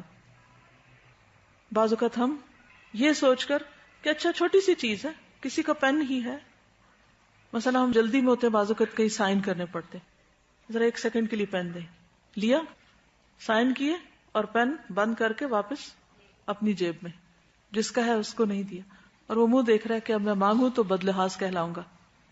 تو ناسمجھی میں, غفلت میں یہ چونکہ عادتیں پڑ جاتی ہیں نا کہ کیئر نہ کرنا, اور پھر اگر کوئی مانگ بیٹھے, بعض اوقات کسی سے ادھاری چیز لیتے, اگر وہ مانگ بیٹھے تو اس کو مائنڈ کر جاتے کہ تم اتنے بخیل ہو. تو کسی کے لیے بھی یہ جائز نہیں کہ وہ اس کی رضامندی, اس کی خوشی کے بغیر اس کی کوئی بھی چیز لے. یعنی اگر کسی کی کوئی چیز استعمال کے لیے بھی لینی ہے تو اس سے اجازت لینی چاہیے. مثلا کسی شخص نے اپنی چیزیں رکھی ہوئی ہیں, آپ کو ضرورت پڑ جاتی ہے ان میں سے کوئی چیز لینے کی, تو اخلاق کا تقاضا کیا ہے کہ آپ پہلے اجازت لیں کہ کیا میں آپ کا یہ کاغذ اٹھا سکتا ہوں, یہ ٹشو لے سکتا ہوں. ہم دوسروں کے مال کو اپنا حق سمجھ کے بعض اوقات استعمال کرتے ہیں, جو کہ درست نہیں. ایک اور حدیث میں آتا ہے, نبی صلی اللہ علیہ وسلم نے فرمایا مسلمان وہ ہوتا ہے جس کی زبان اور ہاتھ سے دوسرے مسلمان محفوظ رہیں. مومن وہ ہوتا ہے جس کی طرف سے لوگوں کو اپنی جان اور مال کا امن ہو. یعنی کسی کے مومن ہونے کی پہچان کیا کہ میرا مال اس کے پاس محفوظ ہے, کچھ نہیں ہوتا. انسان اس کی طرف سے بے خوف ہو کہ یہ میرے مال میں کچھ نقصان دے گا. ایک اور حدیث میں ہے, نبی صلی اللہ علیہ وسلم نے فرمایا مسلمان مسلمان کے لیے آئینہ ہے, اور مسلمان مسلمان کا بھائی ہے کہ اس سے اس کے نقصان کو روکتا ہے, اس کی پیٹھ پیچھے اس کا دفاع کرتا ہے. یعنی صرف یہ کہ لینا نہیں, بلکہ اگر کسی کے مال کو کوئی نقصان پہنچ رہا ہے تو اس نقصان کو بھی روکنا ہے. پھر یہ ہے کہ ہنسی مذاق میں بھی کسی کا مال لینا جائز نہیں. عبداللہ بن صائب سے روایت ہے, وہ اپنے والد سے اور وہ عبداللہ کے دادا سے روایت کرتے ہیں, انہوں نے رسول اللہ صلی اللہ علیہ وسلم کو فرماتے ہوئے سنا تم میں سے کوئی شخص اپنے بھائی کی کوئی چیز ہرگز نہ لے, نہ مذاق میں نہ حقیقتاً. حدیث میں آتا ہے لائبن ولا جادن, نہ کھیل میں اور نہ سیریسلی. کیونکہ بعض اوقات کوئی شخص کچھ کھا رہا ہے اور اس نے آپ کو آفر نہیں کیا, اب آپ کا بھی دل کر پڑتا کہ آپ بھی جا کے وہ کھا لیں, تو اب آپ کیا کرتے ہیں کہ ہنسی مذاق میں بعض اوقات چھین لیتے ہیں اس سے یا اس میں شریک ہو جاتے ہیں. ہاں اگر آپ کو یہ پتا ہو کہ وہ شخص خوش ہوگا کہ آپ اس کے ساتھ شریک ہو, کیونکہ لوگوں کے ساتھ رہتے رہتے مزاج کا پتہ چل جاتا ہے نا. اب بعض اوقات گھر میں بہن بھائیوں میں چھوٹی چھوٹی لڑائیاں کس وجہ سے ہوتی ہیں, انہی باتوں پہ ہوتی ہے نا. جب ہم ان کی مرضی کے بغیر ان کی چیز لے لیتے ہیں یا ان کے حصے کی چیز ہم کھا جاتے ہیں. اسی طرح مزدور کی اجرت ہضم نہیں کی جا سکتی کہ آپ نے کسی سے کام کروایا اور پھر آپ اس کو اس کی تنخواہ نہ دیں، پیمنٹ نہ کریں. نبی صلی اللہ علیہ وسلم نے فرمایا سب سے بڑے گناہ یہ ہیں وہ آدمی جس نے ایک عورت سے شادی کی، اس سے اپنی حاجت پوری کی، پھر اسے طلاق دے دی اور اس کا حق کے مہر ہڑپ کر گیا. یعنی عورت کو حق کے مہر نہ دینا یہ بھی جرم ہے. دوسرا وہ آدمی جس نے کسی کو مزدوری پہ لگایا اور اس کی اجرت خود نگل گیا، یعنی پیمنٹ نہیں کی مزدوروں کی. تیسرا وہ آدمی جس نے کسی چوپائے کو بے فائدہ قتل کر دیا ایسے ہی مذاق میں. پھر اسی طرح آپ صلی اللہ علیہ وسلم نے کسی کا مال لوٹنے سے یعنی ڈکیتی وغیرہ کرنے سے اور اچکنے سے بھی منع کیا ہے. آپ نے یہاں تک منع کیا ہے کہ اگر کسی کے مال پر کوئی قدرتی آفت آ جائے تو اس سے پھر وہ چیز وصول کی جائے. نبی صلی اللہ علیہ وسلم نے فرمایا جو شخص پھل فروخت کرے پھر اس پر کسی قسم کی آفت نازل ہو جائے، مثلا کوئی سیلاب آ گیا یا کوئی اور اسی طرح کی تباہی ہو گئی، تو وہ اپنے بھائی کا مال وصول نہ کرے. آپ صلی اللہ علیہ وسلم نے اسی طرح فرمایا آخر کار کس بات پر تم میں کوئی شخص دوسرے مسلمان بھائی کا مال کھائے، یعنی اس کو نقصان ہوا ہے اور تم مزید اس کے اوپر نقصان ڈال رہے ہو. نبی صلی اللہ علیہ وسلم نے فرمایا اگر اللہ اس درخت پر پھل نہ لگائے تو پھر تم میں سے کوئی اپنے بھائی کا مال کیسے حلال کرے گا. بعض اوقات ایسا ہوتا ہے نا کہ پھل لگنے سے پہلے باغ بیچ دیے جاتے ہیں، ٹھیکہ جو طے ہوتا ہے، سنا بھائی. اب کیا ہوتا ہے کہ وہ طے ہو گیا جی اس باغ کا 10,000 روپے ملے گا. اب اتفاق یہ ہے کہ کوئی ایسی بیماری پڑی باغ کو 1 روپے کا پھل نہیں آیا. اب اللہ نے پھل اگائے نہیں باغ میں، تو یہ جس نے کانٹریکٹ کیا تھا، ٹھیکہ لیا تھا، اس کو اپنی جیب سے 10,000 دینے پڑ رہے ہیں، تو یہ بھی درست نہیں. ابو سلمہ رضی اللہ عنہ سے روایت ہے حضرت سعید نے فرمایا میں نے نبی صلی اللہ علیہ وسلم کو یہ فرماتے ہوئے سنا ہے کہ جو شخص ناحق کسی زمین پر ایک بالش بھر قبضہ کرتا ہے اس کے گلے میں زمین کا وہ ٹکڑا 7 زمینوں سے طوق بنا کر اس کے اندر ڈالا جائے گا. صرف ایک بالشت ناحق زمین پہ قبضہ، اس کی سزا قیامت کے دن کیا ہوگی؟ 7 زمینوں کو ایک ہار کی شکل میں، یعنی اس کا پورا بوجھ اس شخص کے گردن پہ ڈال دیا جائے گا طوق بنا کر. اور جو شخص کسی قوم کی اجازت کے بغیر ان سے موالات کی نسبت اختیار کرتا ہے اس پر اللہ کی لعنت ہے. جو شخص قسم کھا کر کسی مسلمان کا ناجائز طور پر مال حاصل کرتا ہے اللہ اس میں کبھی برکت نہیں دیتا. تو اس میں خاص طور پر 2 باتیں، ایک تو یہ کہ قسم کھا کر کسی سے کچھ نہیں لینا جو حق نہ بنتا ہو، کیونکہ اس میں کبھی بھی برکت نہیں ہوگی. اور دوسرے یہ کہ زمین بھی مال ہی کی ایک قسم ہے. جہاں کسی کا کوئی مال مثلا روپیہ پیسہ سونا یا کوئی کھانے پینے کی چیز اٹھانا منع ہے، اسی طرح زمین جو کہ اٹھائی تو نہیں جا سکتی لیکن اس پر ناجائز قبضہ کر لینا، جو آپ کا حق نہیں اسے اپنا بنا لینا، یا یہ کہ حقداروں کو حق نہ دینا. بعض اوقات ایسا ہوتا ہے نا کہ جائیداد تقسیم ہی نہیں کی جاتی. ہمارے معاشرے میں خاص طور پر عورتوں کو حق نہیں دیا جاتا، اس سے بھی منع کیا گیا ہے.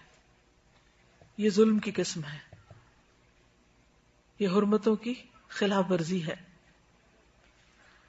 ایک اور حدیث میں ہے آپ صلی اللہ علیہ وسلم نے فرمایا جس شخص نے جھوٹی قسم کے ساتھ کسی مسلمان کا مال حاصل کیا اس کے دل پر ایک سیاہ نقطہ ہوگا جس کو قیامت تک کوئی چیز تبدیل نہیں کر سکتی.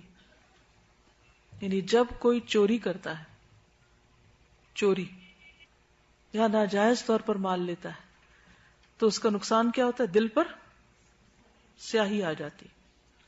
وہ سیاہی اتر ہی نہیں سکتی قیامت تک، سیاہی رہے گی جب تک انسان اس کو لوٹا نہ دے، توبہ نہ کر لے، اپنے مال سے نکال نہ دے. اب دیکھیں بعض لوگ ہیبیچل ہوتے ہیں، ان کو ایک عادت ہوتی ہے کسی نہ کسی کے مال میں ہاتھ ڈالنے کی، کچھ نہ کچھ اٹھانے کی.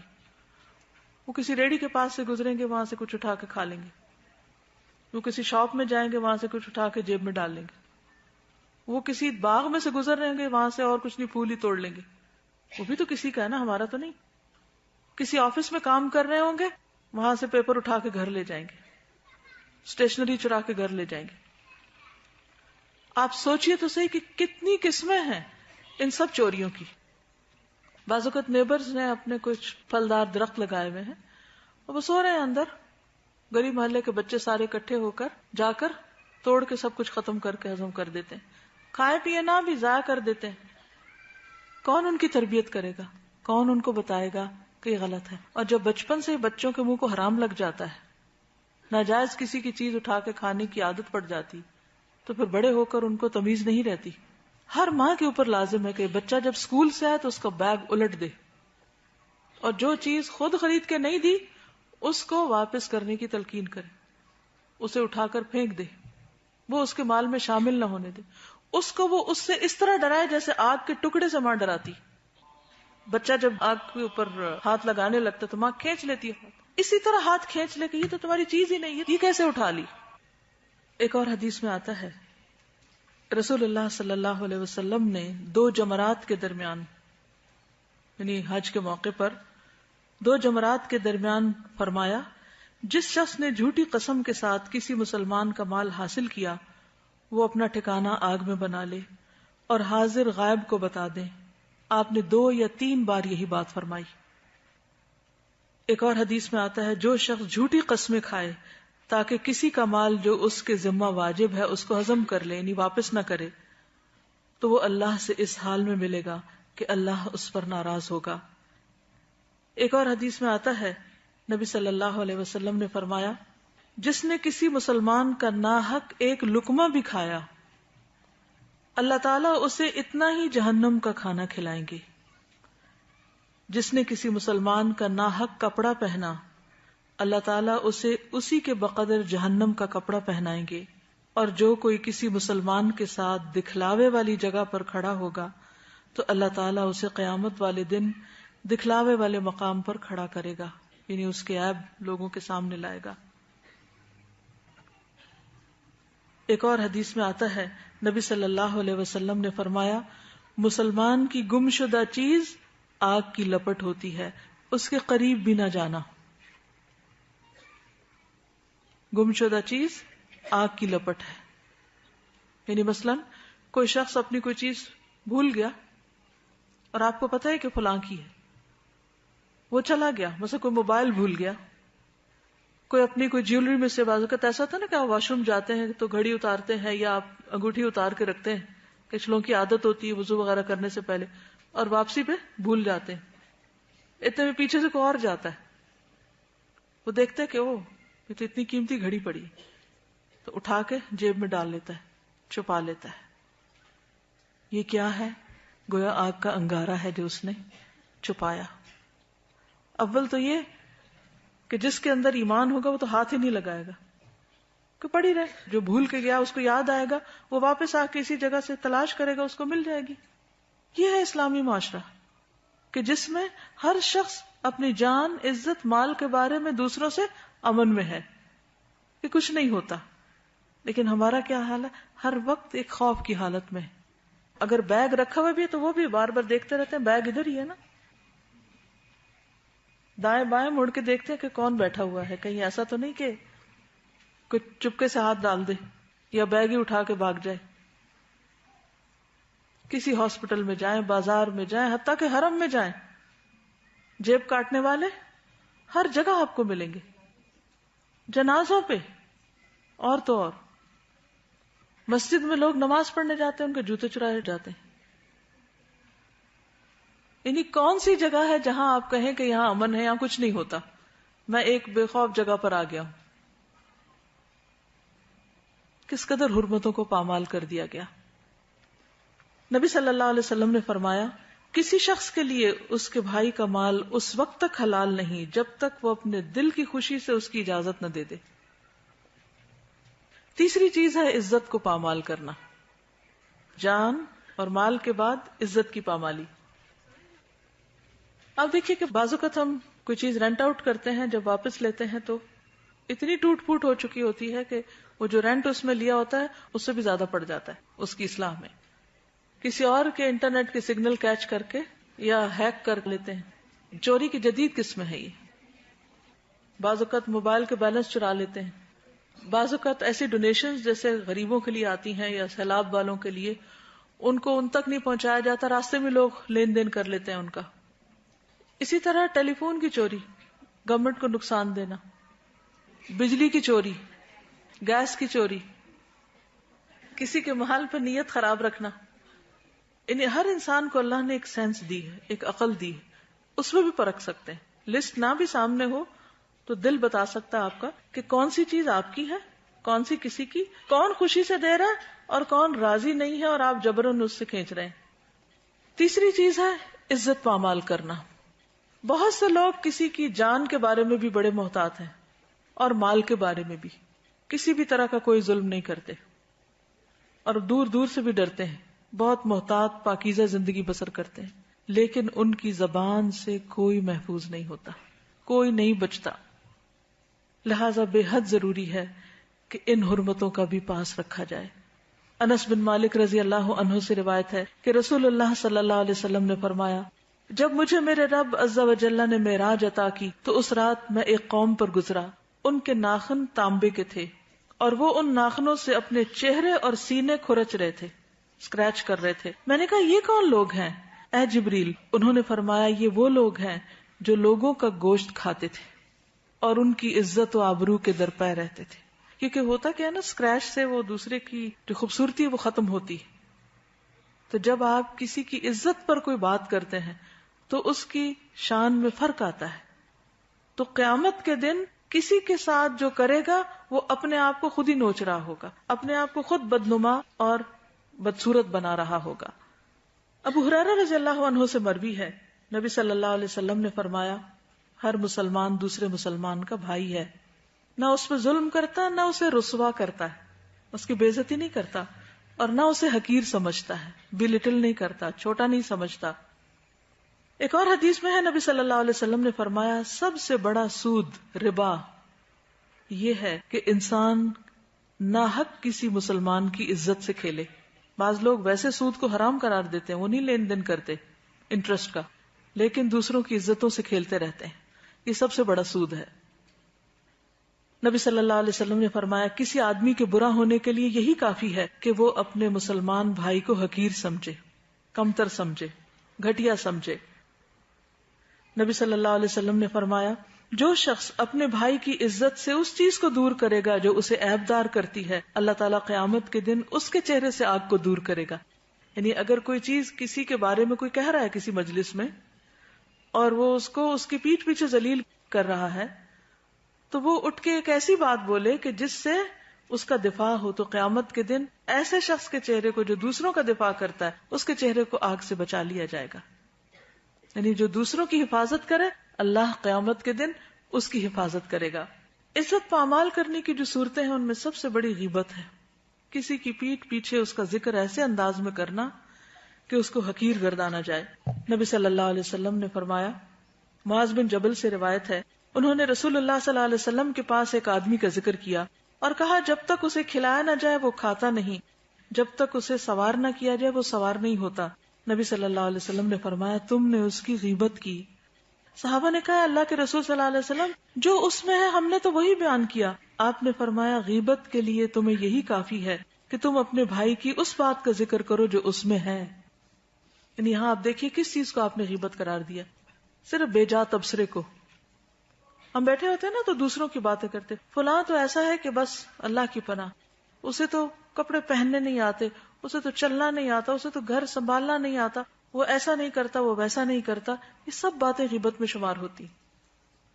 نہیں، آپ تیسرے شخص سے ہی ذکر کر رہے ہیں، اسی سے ہی کر لیں جس کے اندر وہ خامی ہے تاکہ وہ اپنے آپ کو سنوار لے.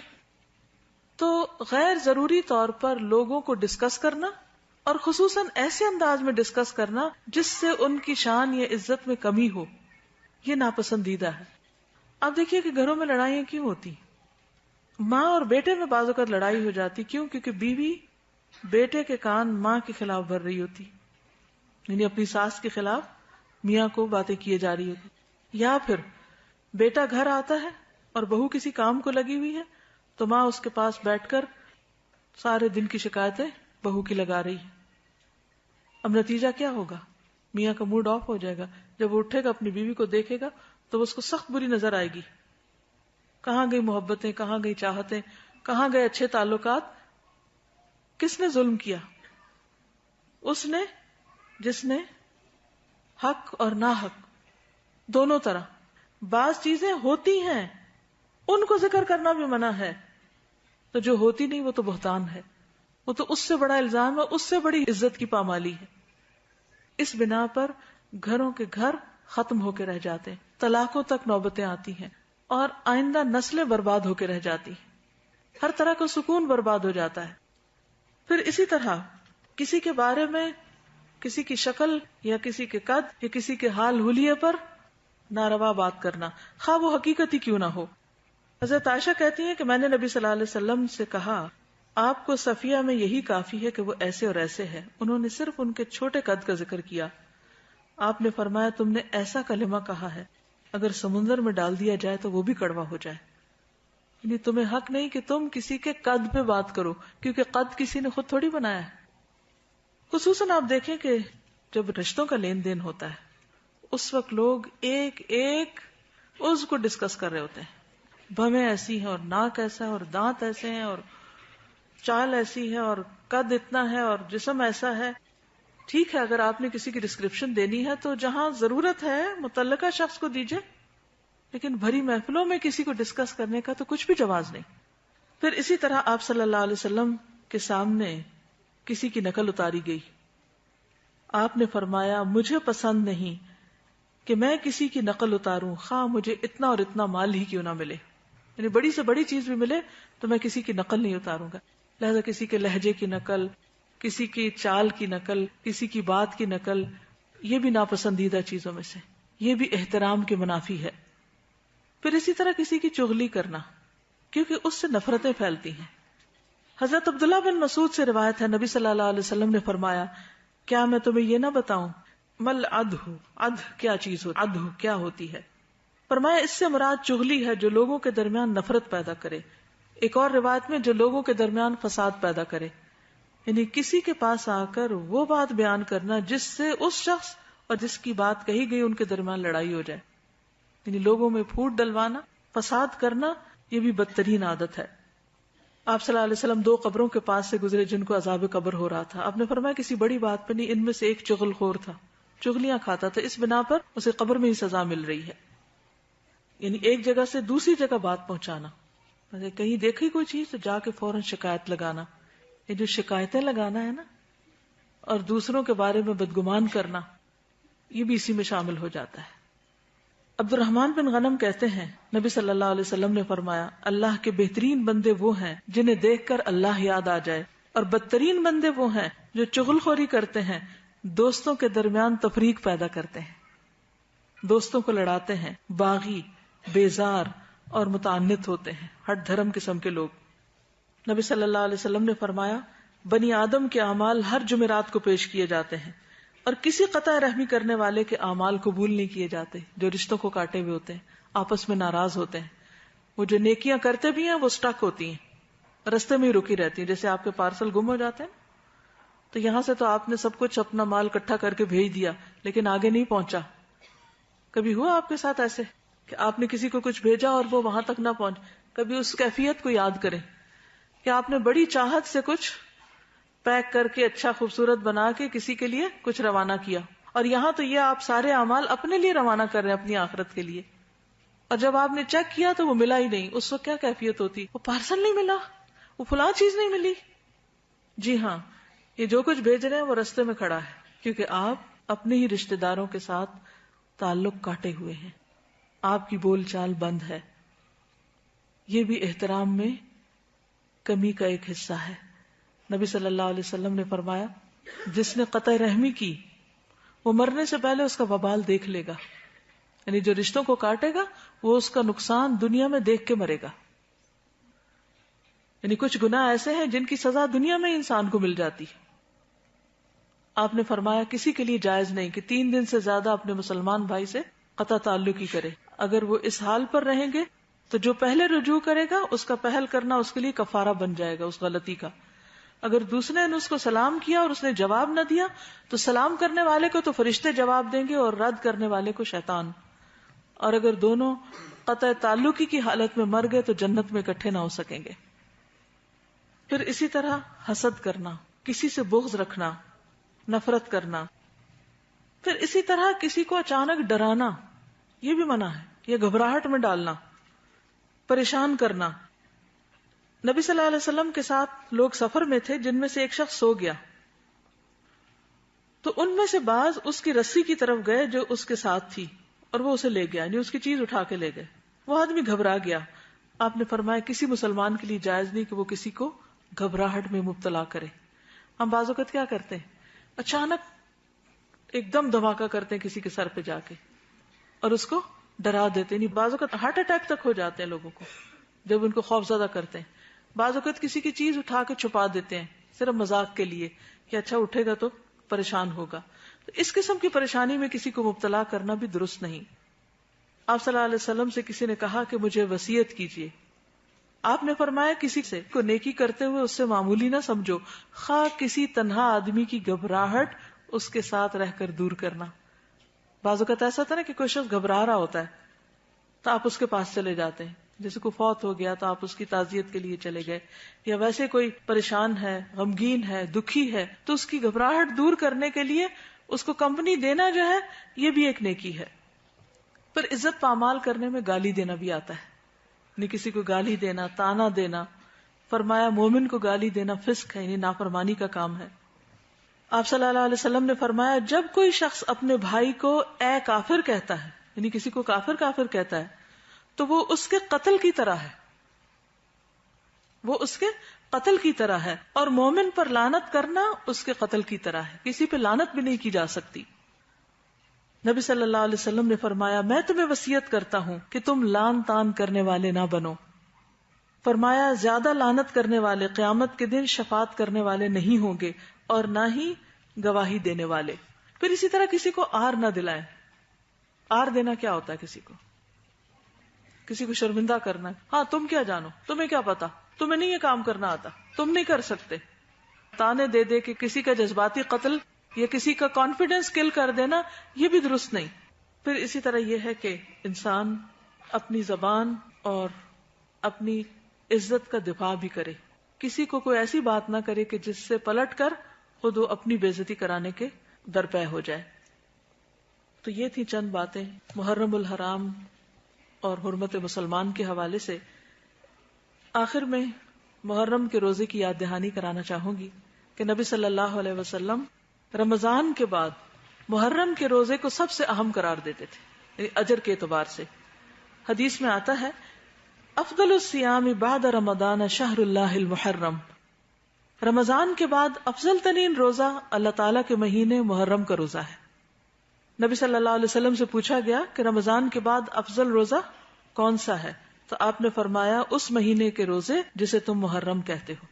جیسے آپ دیکھیے کہ رمضان کے آخری عشرے کی راتیں، ذوالحج کے پہلے 10 دنوں کے سارے نیک اعمال خصوصاً تکبیرات، اور محرم کے روزوں کا خصوصی اجر و ثواب. رمضان کے بعد روزے کے اعتبار سے اجر و ثواب سب سے زیادہ محرم میں ہے. پھر روزوں کے دن آ رہے ہیں الحمدللہ.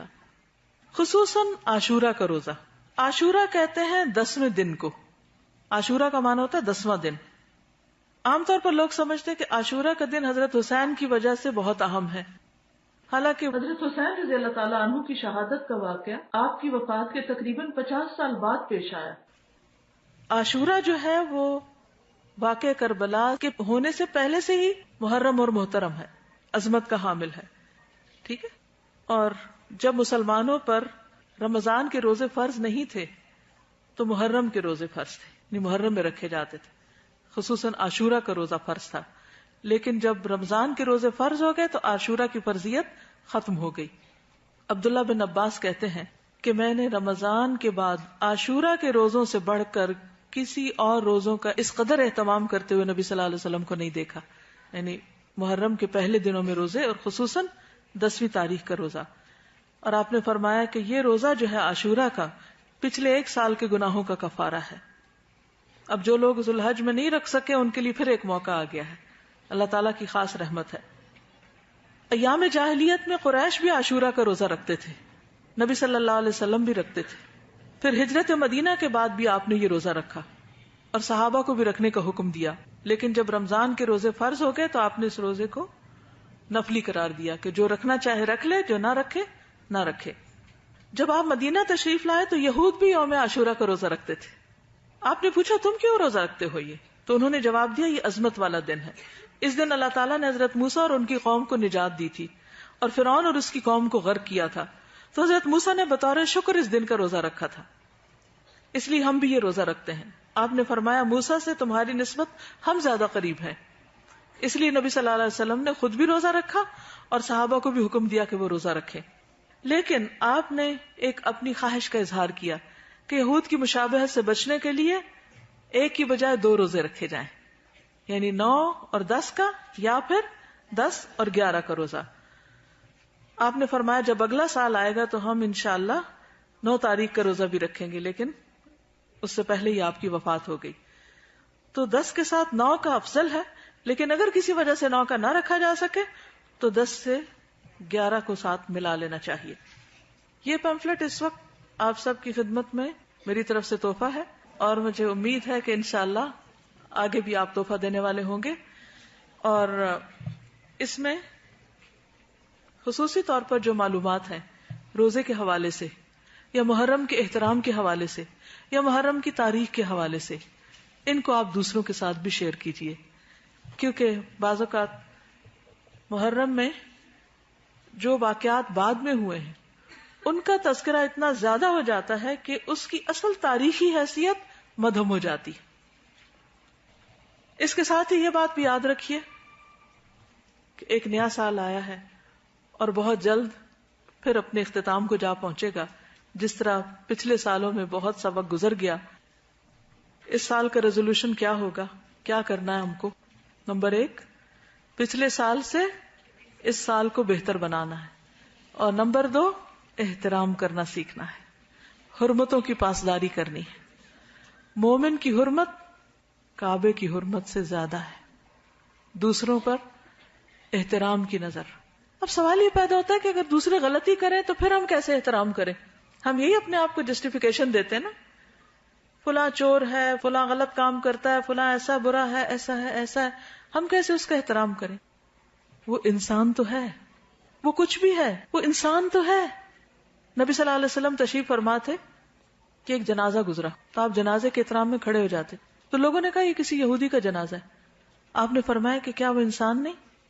تو کوئی کچھ بھی ہو، کسی مذہب، کسی ملت، کسی اخلاق، کسی کردار کا شخص، لیکن انسانیت کے درجے میں بحیثیت انسان اس کا احترام لازم ہے۔ ہاں، اگر اس نے اللہ کی کوئی نافرمانی کی ہے یا اس پر کوئی حد جاری ہوتی ہے تو وہ اپنی سزا کو پہنچ جائے گا۔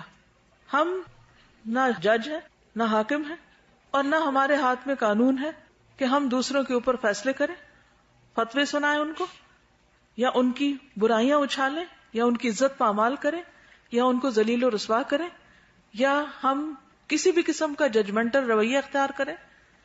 لہذا بے حد ضروری ہے کہ ہر انسان کو انسان ہونے کے حیثیت اور ناطے سے قابل احترام گردانے۔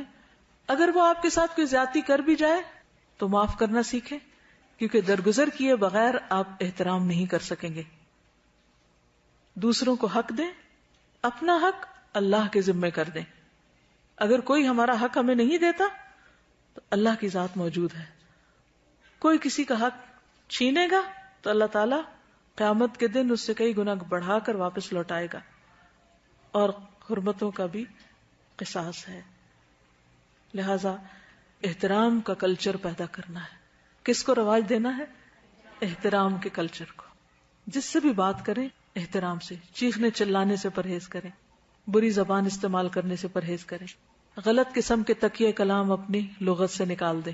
اللہ کرے کہ ہم واقعی اگلے سال میں اچھے اخلاق اپنائیں، اچھے انسان بن جائیں۔ انشاءاللہ تعالی ہم آپ کو احادیث جو آج پڑھی ہیں ان کے کچھ چارٹس دیں گے، مختلف جگہوں پہ لگائیے، احترام کے کلچر کو عام کیجیے۔ کچھ بینرز بھی ہوں گے جو لگانا چاہیں تو وہ اپنے بک کروا دیں، تو انشاءاللہ وہ بھی پھر ہم اس اعتبار سے تیار کر لیں گے۔